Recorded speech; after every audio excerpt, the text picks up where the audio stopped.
A University of Utah student stepped on a basketball court, and by the time he stepped off, the game was never the same.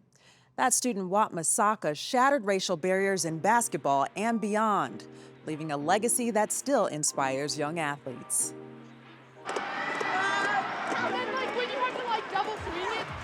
I think people tend to underestimate Asian Americans, Japanese Americans. We are athletic, we break barriers in history, and Asian American stories are like integrated in US history throughout, but we just don't hear about the stories. I'm Kimari Pern. I'm in 10th grade right now, so I'm a sophomore. I've been playing volleyball since I was in 1st grade, I think, competitively since I was 11. At first, I wasn't really interested in history. It was probably my least favorite subject, but my teacher reached out to me and she asked me, hey, would you be interested in doing this national competition for history? And I'm like, I've never heard of that before, but okay, I'll give it a shot. So I made a documentary for National History Day. It's about Wat Misaka, first person of color in the NBA. I'm really interested in Asian American stories because I feel like there's stories that are untold about our history but are super important. And so I was just looking like famous Asian Americans up, and I saw Wat Misaka's name come up. And then when I was doing like more and more research, I realized he's not just the first Japanese American or the first Asian American, but the first non-white player in the NBA, and he like broke the color barrier like Jackie Robinson did. And he's from Utah, He's so from Utah. yeah. He's from Ogden, right? Yep. In history, once you get involved, you're like, Yeah, right? Like it just took one thing and then I was like hooked. When I'm making a documentary, in my head, I can just see the documentary already playing out.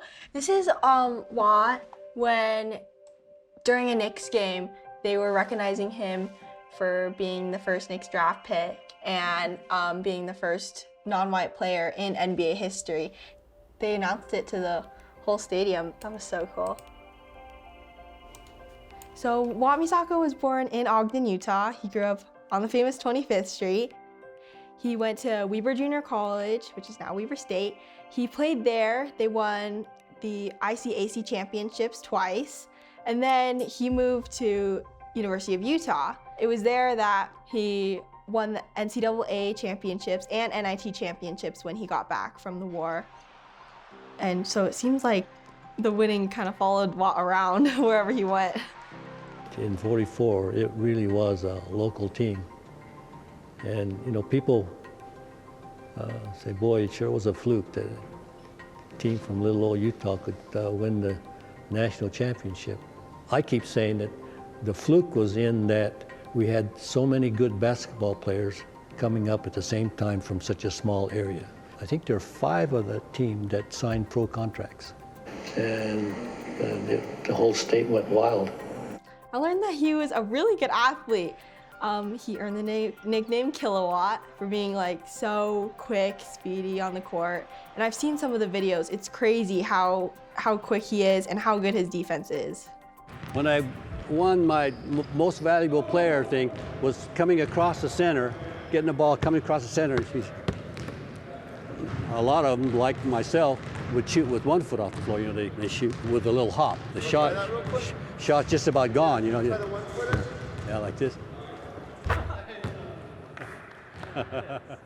What I learned about Wat's story is that he never gave up, even when facing the racism and discrimination going on towards Japanese Americans during World War II. Basically, after Pearl Harbor, the Japanese American US citizens were declared aliens or enemies of the US, and so they put them into Japanese internment camps and forced everyone from the West Coast to move inland. I didn't know that my family was like affected by this. I even like didn't know about like my grandpa being in the camp for a while, and there are so many untold stories in history and they need to be shared, especially like Wat Misaka's story or the Japanese internment camps, both things that I didn't like learn about in schools. After we came back from Madison Square Garden, where we'd won the NCAA basketball championship, and that was the first piece of mail that my mother gave me as I stepped off of the train, was my little greetings from the president inviting me to join the Armed Forces of the United States. He went overseas to Japan while they were imprisoning other Japanese American citizens in these internment camps. It was really interesting to see like that footage from Watt in the camp at Topaz. He was visiting though, because he didn't live on the West Coast, so he wasn't incarcerated, but he was representing them by playing basketball. At this time, please direct your attention to the East Raptors for a special presentation as we reveal the banner of Watt Misaka.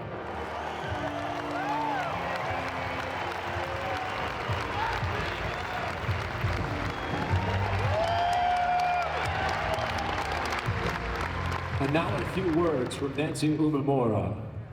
We love and appreciate you more than we could ever say. You know, Watt would have turned 98 last month.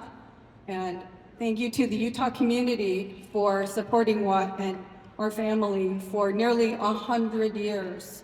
Go Utes! I think Watt Misaka was a very humble guy. In Japanese, it's like being hasukashi, or like you don't want the spotlight, kind of.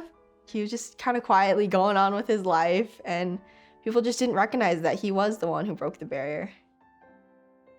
So Kimura, I'm so touched and thrilled with your project, and we're just very honored that you chose to do this on our dad. But I did bring a few things that I wanted to show you. This is the blanket that was given to the 1944 team. Oh my gosh. I saw this blanket, and you know, Watt was in a movie about Topaz, holding it up with, I think, Mas Tatsuno. yeah, Yes. Tatsu. Wow, this is so amazing. And then when he was sent to Hiroshima shortly after the bombing to interview people, he was part of the 5th Air Force, because the Air Force was part of the Army at that time. Yeah, so that was his 5th Air Force patch. This was the jersey that the New York Knicks presented to him. This is like incredible to see like in person. I've watched videos of him like holding this up at Madison Square Garden, or seeing these pictures and putting them in my documentary, but to see them like here like physically, it's really impactful to see it. I feel like National History Day opened so many doors for me. I've never been so invested in history than I am right now. At the state level, I won the Glennon Carroll Minor Prize for Utah history, and then I got to go to DC for nationals.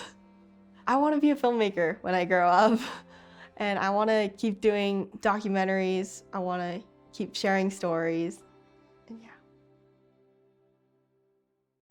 Wow, so many vibrant colors and characters who warm my heart simply by sharing their story. And we want to hear your journey too. Chime in on This Is Utah's Facebook, Instagram, and YouTube pages. Hit the like button, share a comment, and don't forget to subscribe. Until next time, I'm Leah Zadiola, and this is Utah.